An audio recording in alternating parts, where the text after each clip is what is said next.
कधी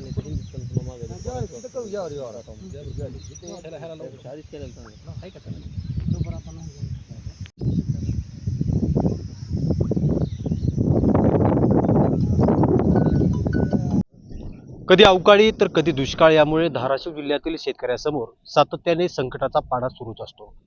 गेल्या 10 दिवसापासून मान्सूनपूर्व पावसाने धाराशिव जिल्ह्यात आगमन केलेलं आहे। मोठ्या प्रमाणावर हा पाऊस झाला आहे, त्यामुळे आता कुठेतरी शेतकरी अडचणीत आलेले आहेत। जिल्हाभरात जर आपण पाहिले तर अनेक शेतकऱ्याचं नुकसान झालेलं आहे। यामध्ये प्रामुख्याने आंबा असेल, फळभाज्या असतील, त्याचबरोबर आता कोथिंबिरीचं देखील नुकसान झाल्याचं जे आहे ते समोर आलेलं आहे।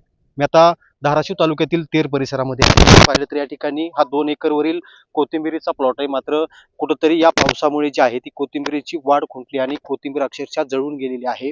त्यामुळे शेतकरी जो आहे तो अगदी हतबल झालेला आहे। जर आपण पाहिलं तर अगदी मे महिन्यामध्ये ही कोथिंबीर काढायला येत असते, मात्र मे महिन्यातच मोठ्या प्रमाणावर पाऊस झाला आणि या पावसामुळे जी आहे ती होत्याचं नव्हतं झालं। अगदी जीवापाड या ठिकाणी जगवलेली ही कोथिंबीरचं पीक जे आहे ते अगदी मातीमोल झालेलं आहे। वाढ खुंटली आणि ही कोथिंबीरीच आता विकायची कशी असा प्रश्न देखील आता शेतकऱ्यासमोर उभा टाकलाय। माझ्यासोबत ही शेतकरी आहेत। मला सांगा किती एकरावर हे पीक होतं, किती नुकसान झाले? हे 2 एकराचा कोथिंबीरीचा प्लॉट होता आमचा। प्रत्येक वर्षी आम्ही कोथिंबीरीचं उत्पादन घेत असतो।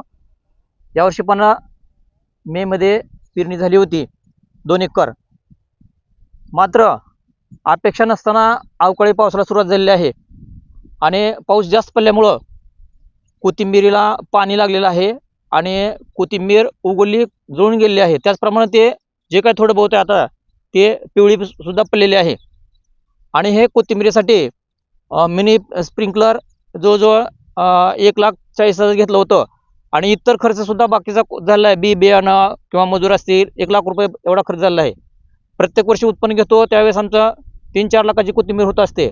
मात्र यावर्षी अवकाळी पावसानं असा फटका दिला आहे की त्यातून सावरणं शक्य नाही। आता किती नुकसान होईल? आता दर प्रत्येक वर्षीचा हिशोब केला तर 4-5 लाखाचं नुकसान झालेलं आहे। कारण या पिरियडमध्ये कोथिंबीरला भाव व्यवस्थित असतो आणि पहिलं रान नीट करून वगैरे सगळं केलेलं आहे।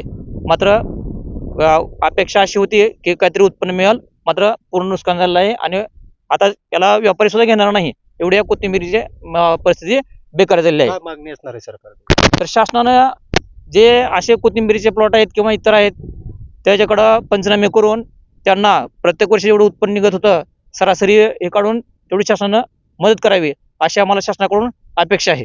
आपण जर पाहिलं तर अगदी धाराशिव जिल्ह्यामध्ये आपण जर विचार केला तर जिल्ह्यातील सर्वच तालुक्यामध्ये जे आहे ते शेतकऱ्याचं प्रचंड नुकसान झालेलं आहे। आता कोथिंबीर उत्पादक शेतकरी देखील या मान्सूनपूर्व पावसामुळे जो आहे तो आता अडचणीत सापडलेला आहे। त्यामुळे कुठेतरी सरकारनं मदत करावी अशी मागणी जी आहे ती शेतकऱ्यातून केली जाते।